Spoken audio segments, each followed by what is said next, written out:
ఇంకొకటి శేషాగోవా 380 call option ఉంది. Okay అండి, ఓల్డా రెజిట్? మీరు చాలా హైలీ ఆప్టిమిస్టిక్ లా ఉన్నారు. అవును సార్. అండి ఆర్కామ్ అయితే మీకు 220 కాల్ ఆప్షన్ అయితే ఈ మంత్ లో మీకు పెద్దగా వచ్చేది అవకాశం చాలా తక్కువ ఉందండి. ఇంకోటి స్టాక్ అయితే రీసెంట్ గా 195 200 లెవెల్స్ నుంచి స్టాక్ లు బాగా ప్రాఫిట్ బుకింగ్ రీసెంట్ గా ఎవరైతే ఇన్వెస్ట్ చేసిన వాళ్ళంతా కూడా ప్రాఫిట్ బుక్ చేసుకున్నారు.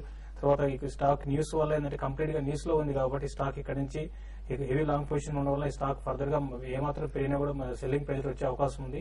సో నేను కూడా 189 190 లెవెల్ అండి, ఈ లెవెల్స్ కానీ దాటితే ఈ స్టాక్ లో ఫ్రెష్ అప్ ట్రెండ్ ఉంటుంది. నా ఉద్దేశం ప్రకారం దాటకపోవచ్చు, అయితే 175 దాకా రావడానికి అవకాశం ఉంది. కాబట్టి మీరు ఒకసారి ఆర్కామ్ లో మీరు కాల్ నుంచి ఎగ్జిట్ కమ్మని చెప్తాను. ఈవెన్ సిసాగో విషయానికి వస్తే సేమ్ సిసాగో కూడా మీరు కాల్ ఆప్షన్ అది చాలా వీక్ గా ఉందండి లాస్ట్ ఒక 1 మంత్ ట్రేడింగ్ నుంచి. కాబట్టి సిసాగో కాల్ ఆప్షన్ కూడా ఒకసారి ఎగ్జిట్ కాండి. ఓకే అండి, సో అంతంత దూరంగా ఉండే కాల్స్ తీసుకోకండి. ప్రస్తుతం 180 ఉంది, 180 నుంచి మీరు 220 కాల్ ఆప్షన్ తీసుకున్నారు. ఒకటే deep out of the money calls కొనేటప్పుడు మీరు సింపుల్ క్యాలిక్యులేషన్ అండి, న్యూస్ వచ్చిన రోజున మాత్రం డెఫినెట్లీ కొనొద్దు అనమాట. అండ్ సెకండ్, ఇప్పుడు ఎన్ఎస్సి ఒక కొత్త ఫెసిలిటీ కూడా పెట్టింది. పైన మీరు ఎన్ఎస్సి విండోకి వెళ్తే కనుక రైట్ హ్యాండ్ సైడ్ కార్నర్ పైన ఆప్షన్ క్యాలిక్యులేటర్ కూడా వస్తుంది. మీరు వాల్యూ క్యాలిక్యులేట్ చేసుకుని ఆ వాల్యూకి దగ్గరగా ఉంటేనే ఆప్షన్ కొనొచ్చు. అదర్వైజ్ చాలా ఎక్సెసివ్లీ ప్రైస్డా లేకపోతే అండర్ ప్రైస్డ్ అనేది కూడా మీకు అర్థమైపోతుంది.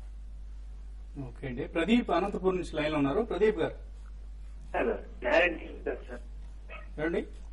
క్లారియంట్ కెమికల్స్ సార్ మేము ఒక స్క్రిప్ట్ ఇన్వెస్ట్ చేయాలనుకుంటున్నాం. మంచి స్క్రిప్ట్ సార్. స్టాక్ అయితే మంచి కౌంటర్ అండి, ఎంఎన్సీ కౌంటర్ కూడా అనమాట. అండ్ స్పెషాలిటీ కెమికల్స్ లో ఉన్న కంపెనీ. అయితే ఇప్పుడు ఆల్ ఎంఎన్సీ కౌంటర్స్ మనం చూస్తున్నాం, జస్ట్ డీలిస్టింగ్ స్టోరీ అని చెప్పేసి పెంచడం కూడా అనమాట. అయితే డీలిస్టింగ్ అని కాకుండా ఒట్టి ఫండమెంటల్స్ చూసే మీరు ఇన్వెస్ట్ చేయండి. It's a good counter to stay అండి.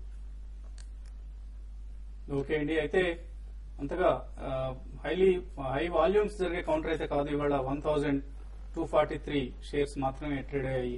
ఈ అంశాన్ని కూడా మీరు ఇన్వెస్ట్ చేసే ముందు ఒకసారి దృష్టిలో ఉంచుకోండి. ఇప్పుడు షార్ట్ బ్రేక్ తీసుకుందాం.